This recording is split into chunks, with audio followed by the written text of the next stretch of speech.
이 요시야 왕의 개혁에 대하여서 우리가 이번 달에 함께 그 말씀을 나누고 있습니다. 요시야 왕은 무너져간 그 예루살렘 성전과 그 성전의 제단을 다시 세워 올린 그러한 왕이고, 또한 이 개혁 교회, 그러니까 그 하나님의 말씀이 그런 무너지는 그 자리에서 다시 세상을 되돌이키게 하고 다시 각성하게 하고 다시 하나님께로 되돌린, 또 하나님의 역사의 그런 수호자로서 하나님께서 우리 가운데 보여주신, 또 우리 가운데 보내주신 한 인물입니다. 그는 그 예수 그리스도, 다시 오실 그 메시아이신 예수 그리스도에 대한 한 예표로서 또 그 구약에서 존재하였던 왕이고요. 또한 그 이전에 그 다윗 왕의 시대에 그 가장 아름다운 하나님의 역사가 이루어지는 것을 그 다시 그렇게 세워 나간 그러한 아주 중요한 이스라엘의 왕입니다. 그런데 오늘 그 요시야의 사람들이라는 제목으로 우리가 말씀을 나누기를 원하는데요. 이 요시야는 혼자서 이러한 개혁을 이룬 것이 아니라 철저하게 그 요시야의 사람들과 함께, 그러니까 어떤 팀으로서 이 개혁을 이루어냈던 것을 우리가 보게 됩니다. 그래서 선한 왕들의 특징을 보면 이 악한 왕들과 선한 왕들, 이 구약의 성경에서, 이 역사서에서 볼 수 있는 그 악한 왕들과 선한 왕들의 차이점은, 악한 왕들은 이 신하들과 또한 주변의 사람들의 말을 듣지 않습니다. 그리고 주변에서 그렇게 말을 하는 것도 없죠. 그리고 함께 무엇을 이루거나 그렇게 함께 그 역사를 이루어가지 못합니다. 그러나 이 선한 왕들의 특징을 보면 주변에 많은 사람들이 있고, 또 그 사람들이 정말로 그 서로 합력하여서 이러한 선을 이루는 것을 우리가 보게 됩니다. 이러한 연합, 또 이 연합이 그냥 어떠한 그 강력한 리더십에 의하여서 이 사람들을 그냥 몰아친 그러한 어떤 그 말 그대로 그 군주적인, 그 제왕적인 리더십이 아니라, 함께 이 사람들이 정말로 자신의 일처럼, 그리고 자신의 사명처럼 이 모든 일들을 다 하는 것을 우리가 보게 됩니다. 그래서 오늘 이 요시야의 팀에 대하여서, 또 요시야가 함께 그 이룬 이 거룩한 이 연합과 이 개혁의 역사 가운데서 가장 중요한 이 연합이 어떠한 식으로 이루어졌는지를 요시야 주변에 있었던 사람들을 통해서 우리가 함께 나누고자 합니다. 먼저는 그 요시야 시대의 hil기야라고 하는 이 대제사장의 역할을 우리가 주목해 볼 수 있겠는데요. 그 hil기야는 어떻게 보면 몰락한 제단을 지키고 있는 그러한 제사장이었습니다.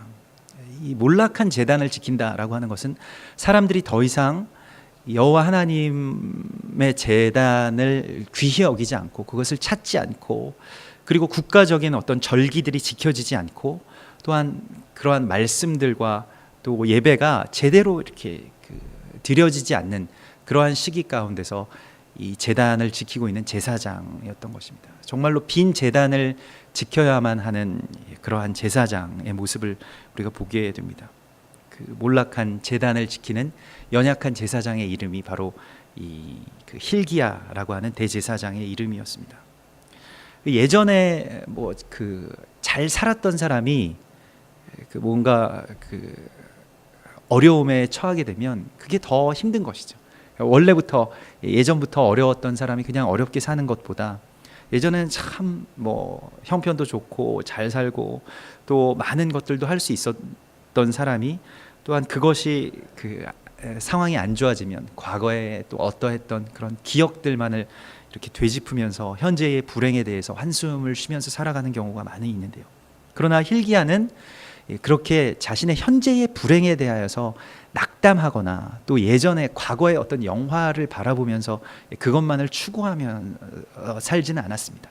제사장이 권위 있던 때, 그리고 제사장이 온 백성들로부터 정말로 하나님과 백성 사이의 선자로 그렇게 대접을 받고, 또 그렇게 그 존귀함을 받던 그때에 그러한 대제사장의 권위, 또 대제사장의 권리, 권세, 이러한 것을 주장하지 않았습니다. 그리고 그저 그는 작은 일에 충성하고, 또 자기에게 맡겨주신, 대제사장임에도 불구하고 자신에게 맡겨주신 그 사명 가운데 충성하는 그러한 겸손한 대제사장의 모습을 우리가 보게 됩니다. 우리가 그냥 이름만 들어도 대제사장 하면 아주 굉장한 어떠한 영광 또 굉장한 권세를 가지고 있으리라고 생각되지만은 요시야 시대 그 앞전 그러한 그 선대의 왕들이 그 제단을 회파해 놓고 또 바알과 아세라의 제단 가운데 온 그 국력들을 다 집중하고 거기에 큰 신상들을 세우고 그와 같은 일들을 하였기 때문에 이 힐기야 시대에는 대제사장으로서 정말로 그 말하자면 이 율법책 하나를 이렇게 들고 그 하나님의 제단 가운데 올라갈 수조차 없는 우리가 상상할 수도 없는 그러한 제단의 회파가 일어났던 시기입니다. 그런데 힐기야는 그 이름이 여호와의 분깃이라는 그런 뜻을 갖고 있습니다. 이 성경에서 사람의 이름 굉장히 중요한데요. 그 이름 자체가 예언과 또한 그 사람의 삶의 전체를 나타내는 그러한 정체성을 드러내기 때문입니다. 그래서 이 힐기야 여호와의 분깃이라는 그 이름은 이 분깃이라는 것은 여호와께서 오늘 우리가 찬양한 것처럼 나의 영원하신 기업이 됩니다라는 그런 뜻입니다. 시편 16편에 내게 줄로 재어준 구역은 아름다운 곳에 있으며라고 그 고백하는 이 시인의 고백이 나오는데요. 그것은 우리가 생각하는 이 삶의 방향이 이 예배자로서 또한 제사장으로서 바뀐 사람의 고백으로 그렇게 고백되는 것입니다. 내게 줄로 재어준 구역은 실로 아름다운 곳에 있으며, 이 감사가 바로 예배자의 고백인 것입니다. 보통 우리가 생각할 때 정말로 나의 삶 또 나에게 이렇게 주신 상황 또 나에게 주신 시간 나에게 주신 가정 나에게 허락하신 학교 나에게 허락하신 직장 이러한 것들에 대하여서 정말로 심히 아름다운 곳에 있으며 이것이 심히 아름다운 것입니다 라고 그렇게 고백할 수 있는 고백하면서 사는 사람이 몇이나 될까요? 우리가 나의 삶과 또 나의 교회와 또 나에게 주신 것에 대해서 이와 같은 고백을 할 수 있다면 이것이 여호와께서 나에게 주신 아름다운 기업입니다 라고 그렇게 고백할 수 있다면 그것이 곧 하나님의 나라인 것입니다. 그런데 예배자에게는 이러한 고백들이 주어집니다. 이것은 상황을 넘어서는 것이에요. 보통 우리가 생각할 때 많은 사람들이 자기가 가지고 있는 것 자기에게 주어진 것 자기의 분깃에 대하여서는 항상 힘겹게 생각하고 어렵게 생각하고 또 부족하게 생각하고 거기에 대해서 토로하게 됩니다. 이것이 나의 것이라고 생각할 때. 근데 멀리 있고 내가 갖지 못한 것에 대해서는 좋아 보이기 마련이죠. 그러나 예배자의 고백은 그와 반대입니다. 나에게 줄로 재어주신 이 분깃, 이 기업이 아름답습니다 라고 고백하는 것이 예배의 고백입니다. 여러분 이 고백으로 하나님께 나아가 보십시오. 오늘 나에게 주신 사명, 또 나에게 주신 가정, 나에게 주신 학교, 또 나에게 주신 사람들이 참 아름다운 분깃입니다. 아름다운 주님의 사람들입니다. 아름다운 주님의 교회입니다. 아름다운 주님의 기업입니다. 이렇게 고백할 때 그곳에 하나님의 나라의 기쁨이 넘쳐나게 되는 것입니다. 그래서 이러한 고백은 어디에서부터 나오느냐? 여호와를 항상 내 앞에 모심이여. 이 시편 16편에서는 내가 여호와를 항상 내 앞에 모실 때 여호와가 나의 분깃이 될 때에 내 앞에 항상 하나님께서 계시면 하나님은 실수하지 않으세요. 하나님은 나에게 돌을 주지 않으십니다. 내가 떡을 달라 하는데 자녀인 나에게 돌을 주지 않으십니다. 그러면 나에게 주신 이 일, 나에게 주신 이 시간, 나에게 주신 이 모든 것들이 다 아름다운 것이라는 그 고백을 주님께 드릴 수 있게 됩니다. 사실을 넘어서는. 그래서 우리가 12정탐꾼들의 이야기들을 지지난주부터 도라포션의 말씀 가운데서 계속 나누었습니다만 정탐꾼들이 바라보는 그 눈은 어떤 사실을 바라보는 눈이 아니라 우리가 길을 여는 우리에게 하나님께서 주신 그 눈은 바로 예배의 눈을 우리가 뜰 수 있도록 주님께 기도하고 주님께 간구해야 할 것입니다. 예배하는 눈, 이것이 실로 아름다운 곳입니다. 여기가 젖과 꿀이 흐르는 땅입니다. 주께서 우리에게 주신 땅은 심히 아름답도다라고 그렇게 고백했던 여호수아와 갈렙처럼 우리에게도 그 고백이 있기를 원합니다. 그래서 부족한 것을 바라보는 것은 누구나 할 수 있는 일이고 육에 속한 사람들은 누구나 그러한 것을 볼 수 있습니다. 그러나 정말로 하나님께 내 앞에 여호와께서 계심으로 그것이 렌즈가 되어서 그 렌즈를 통해서 바라보는 세상, 그 렌즈를 통해서 바라보는 교회, 그 렌즈를 통해서 바라보는 사람들이 아름다워지는 그러한 경험을 우리가 할 수 있게 되기를 바랍니다. 그래서 오늘 이 주님 앞에 있다는 것이 이에 분깃이 되었고, hilkiah는 그래서 그러한 예배자로서 그냥 대제사장의 어떤 권위를 내세우는 자가 아니라 예배자로서 하나님께 나왔던 사람입니다. 여러분, 예배라고 하는 것은 어딘가로, 예배를 통해서 어딘가로 가는 과정이 아니라 많은 곳을 헤매어 다니다가 돌아온 종착지와 같은 것입니다. 정말 이 야구 경기와 같이 예배에서 시작해서 다시 예배로 돌아오는 것입니다. 이것이 응답입니다.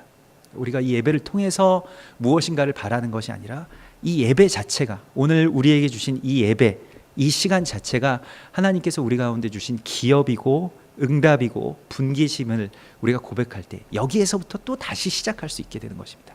이것이 예배의 기적인 것입니다. 그래서 hilkiah는 그러한 겸손한 예배자로서 하나님께 나왔고, 또 시편 1편에 나온 것과 같이 그 이전에 많은 제사장들의 어떤 그런 불행한 또 아주 제단을 지키지 못한 그러한 제사장들과는 다르게 이 제단이 회복되는 것을 경험하고, 또한 그곳에서 제단을 회복하는데 함께 일조한 그러한 사람입니다. 그래서 그 때를 좇아서, 시절을 좇아서 과실을 맺는 자가 복이 있다라고 시편 1편에서 말씀하신 것처럼 그 아주 좋은 때를 만난 사람이고, 또한 그 때에 자신이 무엇을 하여야 할지를 알았던 자입니다.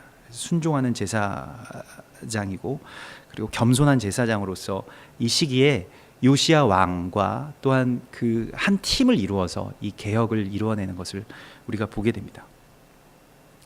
실은 이 hilkiah에게 요시야 왕이 율법 책이 발견되었을 때 hilkiah에게, 대제사장인 hilkiah에게 저기 제2 구역에 사는 훌다에게 가서 이 율법 책에 나온 이 말씀의 의미들에 대하여서 물어보십시오라고 했을 때 거기에 대하여서 순종하기는 굉장히 어려웠을 것입니다. 왜냐하면 이 훌다는 제사장의 의복을 관리하는 사람이었어요.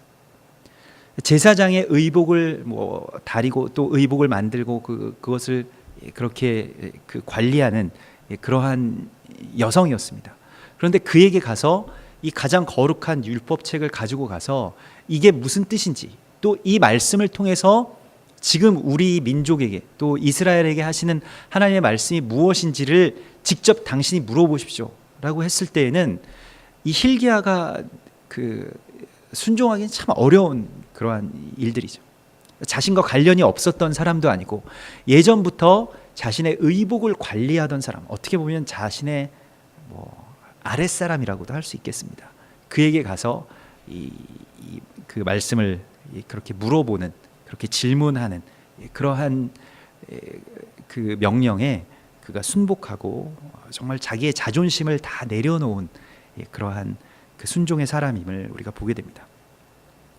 예배는 결국 지난주에도 우리가 나누었던 것과 같이 자기 부정의 열매를 하나님께 드리는 것입니다.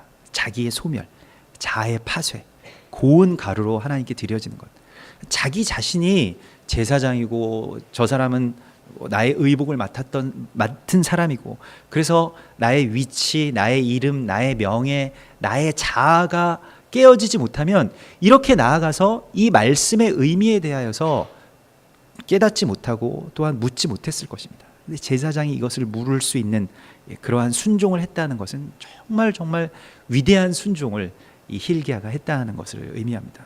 그래서 여기에서 자기의 희생, 또 자기의 어떤 이름, 자기의 존재, 자아에 높아진 것을 다 내려놓았을 때 hilkiah는 이 개혁의 아주 주축이 되어서 이 개혁을 하는 그러한 귀한 대제사장의 사명을 그렇게 다할 수 있게 됩니다.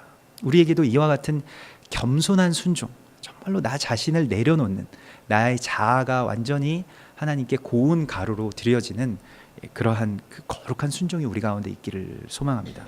또한 hilkiah와 더불어서 요시야 왕에게 있어서 가장 중요한, 이 팀의 가장 중요한 일원은 바로 사반이라고 하는 이 서기관입니다. 굉장히 신비한 인물인데요. 이 사반을 빼놓고는 요시야 왕의 개혁이 이루어지지 않습니다. 어떤 지점에서 그 모든 사건에 다 사반이라고 하는 이 서기관이 관여하고 있는 것을 보게 되는데요. 그래서 왕의 어떤 그 비서로서 또한 서기관으로서 이곳에서 그 아주 중요한 일들을 맡아서 대부분의 일들을 맡아서 이렇게 그 도모하는, 그렇게 순종하는, 그렇게 행하는 그런 서기관의 모습을 우리가 보게 됩니다.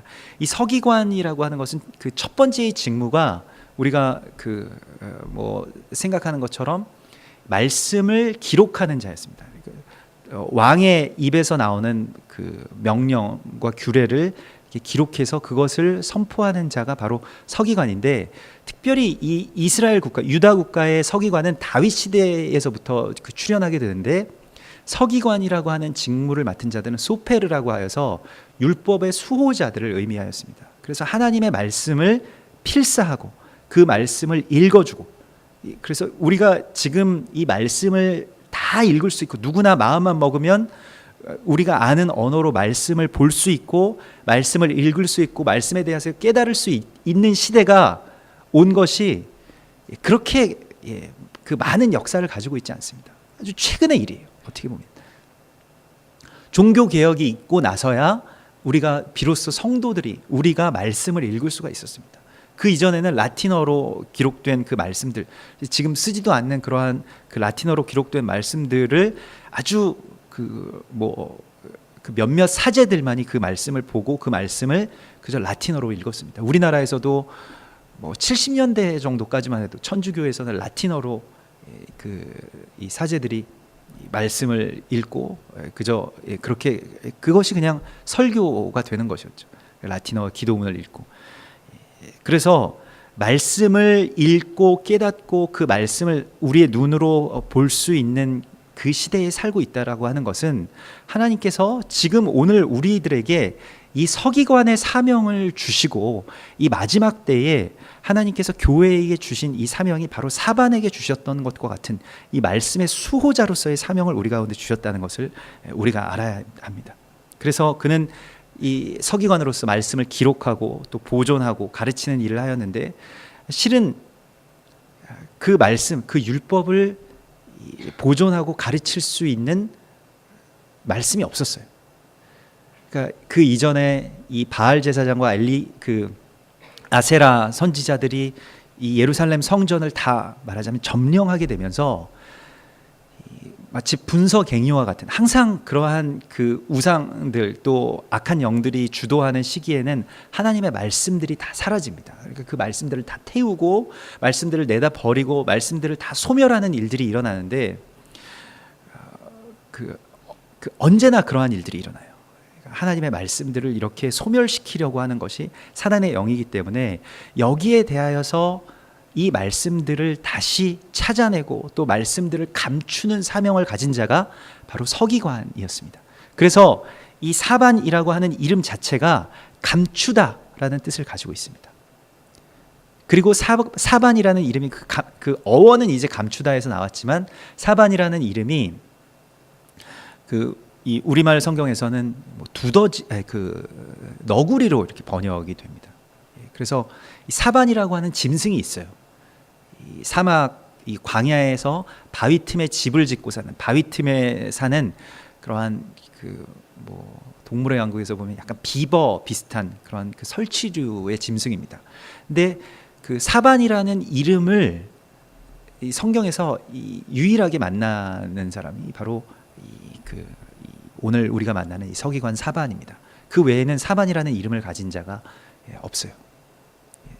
사실 그렇잖아요. 이 너구리라는 이름을 가졌으면 어릴 때부터 얼마나 놀림 많이 받았겠습니까? 사반이라고 하는 이 이름이 별명도 아니고 자기의 본명으로 이 이름을 지어줬을 때에는 무엇인가 큰 어떤 의미가 있었을 것입니다. 그런데 이 사반에게 준 사명은 바로 그 감추인 그 보화를 찾아내는 이 서기관의 사명을 주신 것입니다. 우리에게 주신 사명은 우리가 오늘 말씀의 어떤 홍수의 시대 가운데 어떻게 보면 많은 말씀 가운데서 살고 있는 것 같지만 그 진리에 숨겨진 그 진리, 그 감추어진 그 보화를 찾아내는 사명이 바로 이 서기관인 우리들에게 있다라고 하는 것입니다. 그래서 이 서기관의 사명에 대하여서 처음 서기관이라는 직무가 등장한 것이 사무엘하 8장에 이 다윗의 어떤 그 중요한 팀들, 다윗의 팀이 있었죠. 다윗의 팀 가운데서도 제사장 사독과 아히멜렉, 이렇게 해서 그 사독이 그 제사장이 되면서 계속해서 그 제사장이 그 사독의 가문이 계속 제사장이 되는 것이 바로 사두개파입니다. 그래서 그 사두개파라고 하는 것이 예수님 시절까지 계속 내려오는 그러한 사독 가문이 이제 사독이 제사장이 되는 것이고요. 그리고 스라야라고 하는 인물이 서기관이 됐다라고 말하는데, 스라야는 하나님의 군대, 하나님의 군사라는 뜻을 가진 자입니다. 그런데 그 군사가 서기관의 직무를 담당한다라고 하는 것이 이제 영적으로 서기관이 무엇을 하는 것인지에 대해서 우리가 알게 됩니다. 흔히 패는 칼보다 강하다라는 말이 있는 것처럼 하나님의 군사 가운데서 중요한 그러한 무기를 가진 자가 바로 이 서기관입니다. 이 말씀을 보존하고 지키고, 그래서 영적인 그 어떤 전쟁이 벌어졌을 때 결국 대적의 숨통을 끊는 그 무기를 가진 자, 그가 바로 이 서기관들인 것입니다. 사반이 그러한 역할을 감당했었던 것이에요. 그래서 예수님 오시기 전에도 그 에세네파라고 하는 그러한 아주 극단적인 이 말씀을 보존하고 말씀을 지키는 그러한 사람들이 섰었는데, 그것은 바로 이 헬라에 의하여서 이스라엘이 그 무너지게 되고, 그 안티오쿠스 에피파네스나 또한 로마라고 하는 그 대제국들이 이스라엘을 치고 점령하고 이스라엘이 정말로 사라질 수도 있겠구나, 지구상에서 이스라엘이라고 하는 나라가 무너질 수도 있겠구나라고 하는 그 긴박한 이 마지막 때에 대한 어떤 감지를 한 사람들이 그 사해 그 근처에 그 깎아지른 듯한 그 절벽 그 속으로 숨어들어서 이제 말씀을 필사하기 시작합니다. 그래서 말씀을 기록하고, 또한 말씀에 정말 1.1획도 틀리지 않는 그러한 말씀들을 가져다 그렇게 그들이 기록하고 그것을 보존하고 어딘가에 그 동굴 속에다가, 사람들이 알지 못하는 동굴 속에다가 이제 숨겨 놓게 되죠. 그리고 이스라엘이 다시 건국되기 시작할 그 즈음에 이 사해 사본이 이렇게 발견됩니다. 그래서 구약의 말씀들, 정말로 1.1획도 틀리지 않는 그러한 말씀들을 다시 이렇게 발굴해내게 되죠. 그리고 세례 요한이 바로 이러한 그 에세네파의 일원이었던 것으로 알려집니다. 이들이 가졌던 생각은 내일 세상이 무너진다라고 하면 오늘 우리가 무엇을 할 것인가 하는 것에 대한 사명을 다했던 것입니다. 내일 세상이 무너진다라고 하면 오늘 속히 성경을, 하나님의 말씀을 우리가 보존하고 지키고 그것을 감추어 놓는다. 이것이 훗날에 다시 이 불씨가 이것을 감추어 놓으면 마치 불씨를 감추어 놓는 것처럼 나중에 다시 하나님의 불을 붙일 수가 있게 된다라고 하는 그 절박한 심령 가운데서 목숨을 걸고 그들이 이 일을 했던 것입니다. 그래서 예수님이 이제 승천하신 이후에 주 70년에 로마에 의해서 이스라엘이 완전하게 멸망하게 되죠. 그리고 2000년 동안 그 이스라엘이라고 하는 나라가 정말로 이 지구상에서 이제 지도상에서 지워지게 되는데, 그때에도 중요한 이러한 일들이 한 번 있었습니다. 이 그 랍비 이 요하난 벤 자카이라고 하는 인물에 대하여서 여러분 들어보신 적이 있으실 것입니다. 이 랍비 요하난이라고 하는 인물이 그 하나님께 기도하던 중에 이스라엘이 멸망할 것이라는 것을 알았습니다. 그 로마에 의해서. 그래서 이 예루살렘 성을 포위하고 있었던 이 이스라엘을 포위하고 있었던 로마의 주둔군 장군을 만나기 위해서 이 예루살렘 성에서 이 관에 들어가서 이제 정말 죽은 자가 되어서 이제 나오죠. 그래서 그 관에서 나온 이 랍비 요하난이 그 주둔군 장군에게 찾아가서 그 장군을 보자마자 그 장군 앞에 엎드립니다. 그리고 황제시여라고 그를 황제라고 이렇게 칭합니다. 그 장군은 이 네로 황제가 파송했던 네로 황제가 보낸 그 장군이기 때문에 깜짝 놀랐어요. 자기를 황제라고 말하면 자기가 죽을 수도 있기 때문에. 그래서 그 요하난을 죽이려고 했습니다.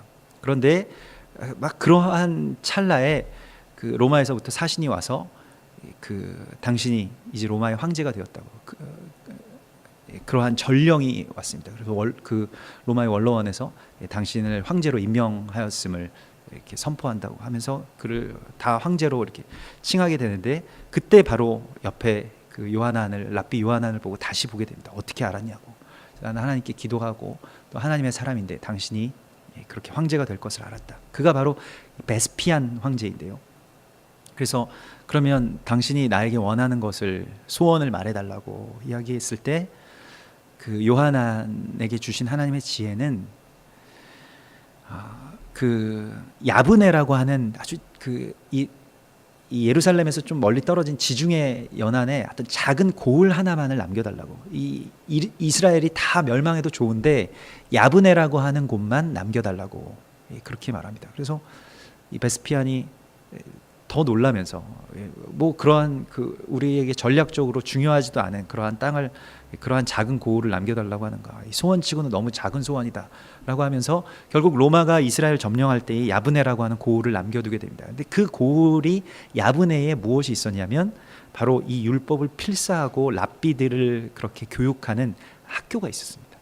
토라와 탈무드를 가르칠 수 있는 학교, 그곳을 남겨두었고 거기에서 말씀과 또한 그들의 구전 율법들과 그 탈무드들이 그렇게 보존되어서 훗날 오늘날까지 전해 내려오는 그러한 말씀들을 그곳에서 지킬 수 있게 되었습니다. 이 불씨를, 이 말씀의 불씨를 우리가 간직할 수 있다면 하나님의 역사를 다시 시작할 수 있다.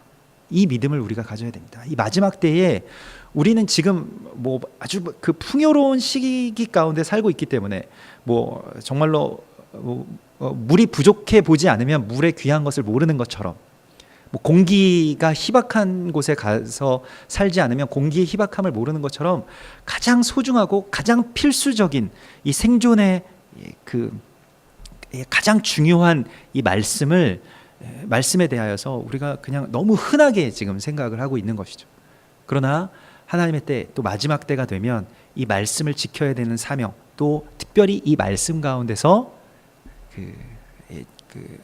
이 주님의 진리를 발견해내야 되는, 다시 그 최초의 그 말씀 가운데로 계속해서 돌아가서 이 말씀의 개혁을 이루어야 되는 그러한 하나님의 사람들을 주님께서 세우시는 것입니다. 그래서 오늘 이 사반이라고 하는 뭐 어떻게 보면 아주 흔치 않은 이러한 짐승의 이름을 붙인 이 사반의 이름의 비밀을 우리가 성경에서 알게 되는데, 잠언 30장에 보면 이 땅에 작지만 지혜로운 것 넷이 있는데 그 중에 하나가 바로 사반입니다. 그런데 사반이 지혜로운 이유는 잠언 30장 26절에 보면 사반은 약한 종류로 돼 집을 바위 사이에 짓기 때문에 지혜로운 짐승이라고 그렇게 나와 있습니다. 집을 바위 사이에 짓는다라고 하는 것에 대해서 예수님께서 해석해 주셨죠. 마태복음 7장 24절에서 그러므로 누구든지 나의 이 말을 듣고 행하는 자는 그 집을 반석 위에 지은 자와 같다라고 말씀하십니다. 말씀을 듣고 행하는 자, 말씀을 듣고 순종하는 자, 이것이 바로 사반과 같은 자이고 서기관의 사명입니다. 몰라서 못하는 것이 아닙니다. 말씀을 찾지 못해서 못하는 것이 아니에요. 말씀이 다 있고 우리 가운데 이 모든 말씀을 하나님께서 오늘 우리에게 위임해 주셨습니다. 서기관으로서. 예전에 그 어떠한 지금 수천 년 동안, 예수님 이후에 수천 년 동안 그 성도들에게 주어지지 않았던 말씀이 우리 가운데 지금 주어져 있습니다. 거기에 대해서 우리가 깊이 깨달아야 돼요. 그래서 사반이 이 말씀을 받아들었을 때 그가 이 말씀을 읽었다, 말씀을 선포했다 라고 성경에 나와 있습니다. 그리고 그가 그 말씀 그대로, 또한 말씀으로 하나님께서 주신 그것을 순종하였던 것이죠. 그래서 천국의 제자된 서기관마다 마태복음 13장에 천국의 제자된 서기관에 대해서 나오죠. 마치 옛 것과 새 것을 그 곳간에서 내오는 집 주인과 같으니라.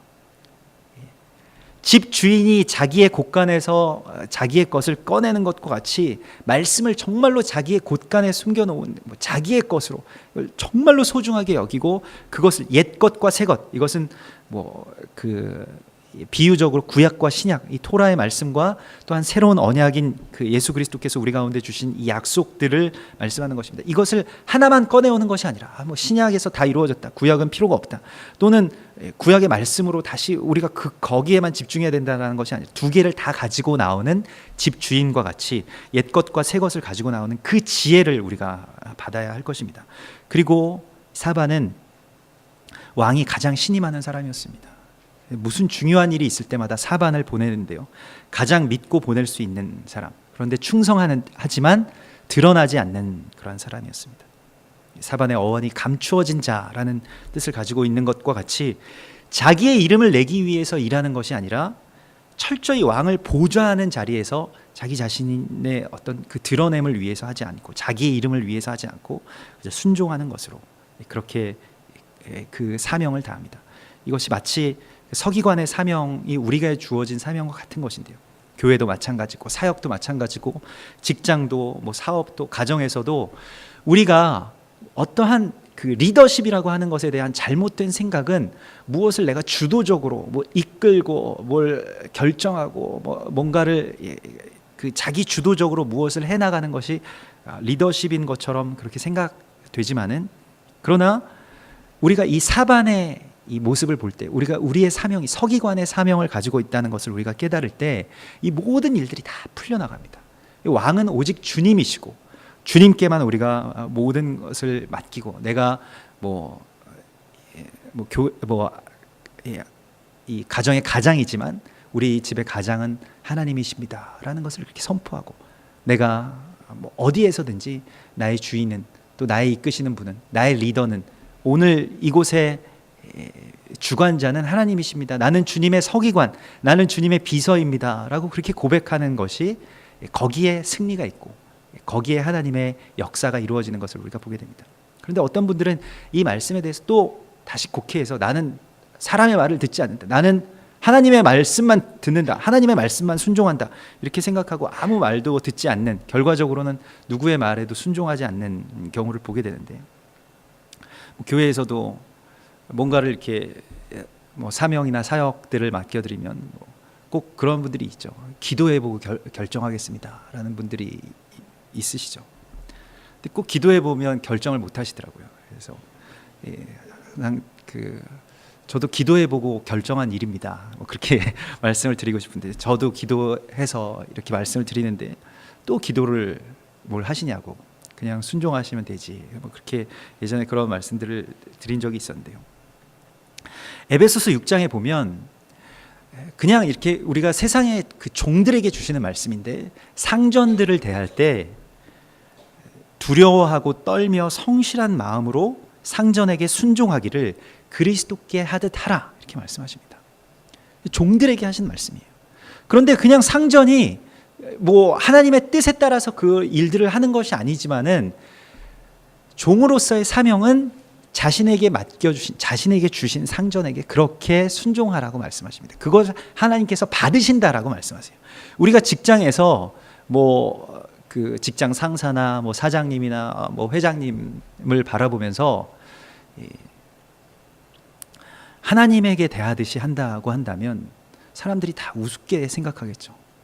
이상하게 생각하겠죠. 그러나 하나님께서는 그것을 받으신다라고 말씀하십니다. 하나님께 하듯 하라.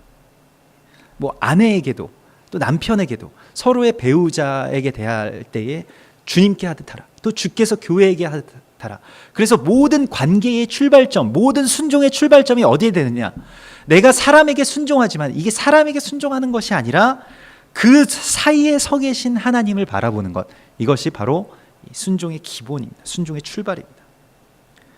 하나님과의 관계 안에서 출발하는 순종, 하나님과의 관계 안에서 시작되는 관계, 그것이 부부의 관계든, 그것이 가정에서 자녀와 또한 부모님들의 관계이든, 또 직장에서 상사와 또한 그 부하 직원과의 관계이든, 이 모든 것들이 하나님과 나, 교회와 그리스도, 그 관계로 계속해서 우리가 되돌아가면 모든 관계 안에 예배가 이루어지게 됩니다. 사반이 요시아에게 순종하는 것, 사반이 하나님에게 순종하는 것, 이것이 다르지가 않아요. 이것이 다 같은 것입니다. 그래서 모든 그 일들, 이건 뭐 하나님이 하신 말씀도 아닌데, 또 하나님의 뜻도 아닌 것 같은데, 근데 저 뭐 부장님의 뜻을 내가 그냥 순종해야 되느냐? 오늘 이 말씀을 받아들이시고 이것을 하나님께 하듯 하라 하는 말씀대로 그저 내가 순종하십시오. 잠언 25장 13절에 충성된 사자는 그를 보낸 이에게 마치 추수하는 날의 얼음 냉수 같아서 능히 그 주인의 마음을 시원하게 하느니라. 오늘과 같이 이렇게 무더운 여름에 추수하는 이 날의 얼음 냉수와 같은 주인의 마음을 시원하게 하는 자. 그래서 순종이라고 하는 것은 꼭 말이 떨어지기 전에 뭘 이렇게 하라고 해서 이렇게 막 억지로 끌려다니고 복종하는 것이 아니라 얼음 냉수와 같이 시원하게 하나님이 원하시는 것이 무엇인지를 먼저 알고 또 먼저 묻고 그리고 먼저 깨달아서 거기에 대해서 행하는 자가 바로 참된 그 순종의 의미인 것입니다. 하나님의 마음을 시원하게 하는 사람이 됩시다. 하나님이 지금 무엇을 원하시는지, 그리고 하나님이 지금 나에게 허락하신 이 사람을 통해서 말씀하실 때 그것에 대해서 또한 순종하는 사람이 되어야 할 것입니다. 내 뜻대로 마시옵고 아버지의 뜻대로 행하시옵소서. 이러한 그 순종, 또 이러한 하나님의 사람들로 우리가 이 예배의 자리에서 어느 순간에나 어느 관계에서나 또 어느 지점 가운데서나 우리가 하나님께 예배드릴 때 하나님께서는 우리를 통해서 하나님의 이 위대한 일들을 이루게 되시는 것입니다. 그것은 어쩌면 사반이 이 심부름을 갈 때, 사반이 이 모든 일들을 행할 때 다 알고 행한 것이 아니에요. 그런데 그저 하나님께서 우리 가운데 맡겨주신 사명에 대해서 순종하다 보니까, 또 이 작은 일들에 충성하다 보니까 결국 이 모든 작은 퍼즐들이 다 맞춰져서 결국 이 위대한 개혁의 역사가 일어나게 된 것입니다. 여러분, 메시아가 오시기 전에, 그리스도 예수의 역사가 이루어지기 전에 항상 주님께서는 먼저 엘리야를 보내시겠다고 말씀하십니다. 이 엘리야는 주님의 길을 곧게 하는 자들이고, 이 엘리야는 말씀 안에서 주님의 그 말씀을 듣고 순종하는 자들이고, 합력하여서 그 길을 예비하는, 그 길을 곧게 하는 자들인 것입니다. 주님께서는 혼자 이 모든 일들을 하시려고 하시지 않습니다. 하나님께서 행하시는 일들, 예수 그리스도께서 행하시는 일들은 항상 이와 같은 주님과 함께 이 모든 일들을 순종하고 함께 고민하고 함께 자신의 일로 이 모든 일들을, 자기의 곳간에서 이 모든 일들을 내어오는 자와 같이 천국의 제자된 서기관과 같은 사명을 우리 가운데 맡기시는 것입니다.